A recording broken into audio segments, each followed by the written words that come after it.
ರಾಜ್ಯಕ್ಕೆ ಕುತಂತ್ರ ನಡೀತಾ ಇದೆ ಅಂತ ಹೇಳ್ತಾ ಇದ್ರಿ ಸರ್. ಇದು ಕುತಂತ್ರದ ರಾಜಕಾರಣಕ್ಕೆ ಎಲ್ಲರೂ ಕಡಿವಾಣ ಹಾಕ್ಬೇಕು ಅಂತ ಹೇಳ್ತಾ ಇದ್ದಾರೆ. ಆದ್ರೆ ನಿಮ್ಮಲ್ಲಿ ಏನಾದ್ರು ಆತಂಕ ಮತ್ತೆ ಒತ್ತಡ ಏನಾದ್ರು ಹೇರುವಂತ ಕೆಲಸ ನಾನು ನೋಡಿ, ಯಾವುದೇ ರೀತಿ ಒತ್ತಡ ನನ್ನ ಮೇಲೆ ಇಲ್ಲ.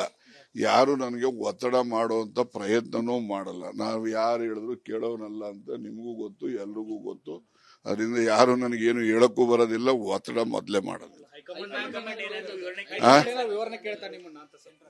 ಇಲ್ಲ, ಈಗ ಹೈಕಮಾಂಡ್ ಎಲ್ಲಾ ಮೂಲದಿಂದನೂ ಕೂಡ ಮಾಹಿತಿ ತರಿಸ್ಕೊಂಡಿದ್ದಾರೆ. ಅವರು ಹೈಕಮಾಂಡ್ ನಲ್ಲಿ ಈಗ ಮುಖ್ಯಮಂತ್ರಿಗಳನ್ನು ಮತ್ತೆ AICC ಅಧ್ಯಕ್ಷರು ಕೂಡ ಭೇಟಿಯಾಗಿದ್ದಾರೆ. ಅಲ್ಲಿನೂ ಕೂಡ ನನ್ ತಿಳಿದಿರುವ ಮಟ್ಟಿಗೆ ಒಂದು ಸೂಕ್ಷ್ಮವಾಗಿ ಅಲ್ಲಿನೂ ಕೂಡ ವಿಷಯದ ಚರ್ಚೆ ಆಗಿದೆ ಅಂತ ನಾನು ಅನ್ಕೊಂತಾ ಇದ್ದೀನಿ. ಬಟ್ ಆಗಿದೆ ಅಂತ ಯಾರು ನನಗೆ ಹೇಳಿಲ್ಲ. ಅವರು ದೆಹಲಿಗೆ ಹೋಗಿದ್ದಾರೆ, ಇನ್ನು ಹೋಗೋರು ಇದ್ದಾರೆ.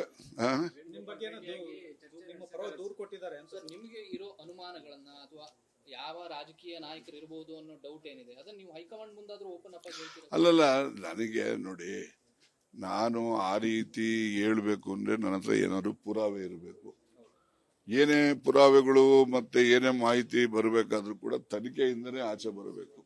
ಸುಮ್ಮನೆ ನಾವೇನೇ ಹೇಳಿದ್ರು ಕೂಡ it all amounts to speculation. ನಾವು ಸ್ಪೆಕ್ಯುಲೇಟ್ ಮಾಡೋದು ಸರಿ ಇರೋದಿಲ್ಲ. ನೋಡೋಣ, within a day or two ನಾನು ಅರ್ಜಿ ಕೊಟ್ಟ ಮೇಲೆ ಯಾವ ರೀತಿಯಲ್ಲಿ ತನಿಖೆಗೆ ಕ್ರಮ ತಗೊಳ್ತಾರೆ, ಅದ್ರ ಮೇಲೆ ಅವರು ಆ ತನಿಖಾಧಿಕಾರಿಗಳು ಏನೆಲ್ಲ ನಮ್ಮನ್ನ ಮಾಹಿತಿ ಕೇಳ್ತಾರೆ ಅದನ್ನೆಲ್ಲ ಸೂಕ್ಷ್ಮವಾಗಿ ಕೊಡ್ತೇನೆ.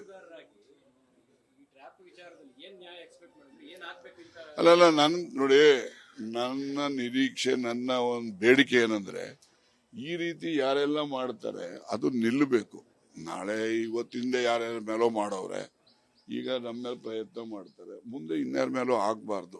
ಯಾರು ಈ ರೀತಿಯ ದುಸ್ಸಾಹಸಕ್ಕೆ ಕೈ ಹಾಕುವಂತ ಕೆಲಸ ಯಾರು ಮಾಡಬಾರ್ದು. ಆ ರೀತಿಯ ಒಂದು ವಾತಾವರಣ ಬರಬೇಕು ಅಂತಕ್ಕಂಥದ್ದು ಆಶಯ ಅಷ್ಟೇ ನಂದು. ಆಮೇಲೆ 10ನೇ ತಾರೀಕು ಮೇಲೆ ನೆಕ್ಸ್ಟ್ ಮಂತ್